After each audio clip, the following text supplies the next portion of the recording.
Hey man, take a time out. Take a time out. Come here. I heard you got suspended from school today. What happened? Well, this guy tried to take my lunch money. Tried to take your lunch money? Who was the kid? Trinomial. Trinomial? So how'd you handle it, man? Well, I boxed him up.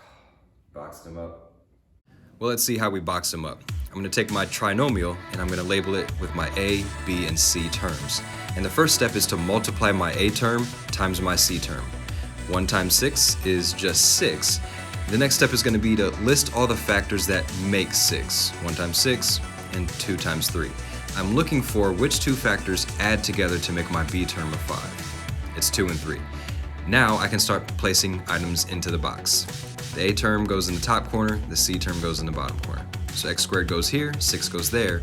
The two factors that made 5 go into my other two boxes. Next, I'm gonna factor across and find the greatest common factor between each pair of numbers. It's 3 there, there it's going to be x, and I'm gonna go the same thing vertically. The greatest common factor there is x, and over here it's gonna be just 2. Now I have my answers. And I can list them out at the bottom. X plus 2 times x plus 3 is going to give me my trinomial of x squared plus 5x plus 6. Well, son, I'm disappointed that you chose to fight at school. I understand you're trying to defend yourself, but there's always a better option than fighting. Okay? So, what happened after you boxed him up? I checked him. You checked him? My man. So now I'm going to distribute and check. I'm drawing arrows so I do not get lost. So now I am multiplying x and x, which is x squared.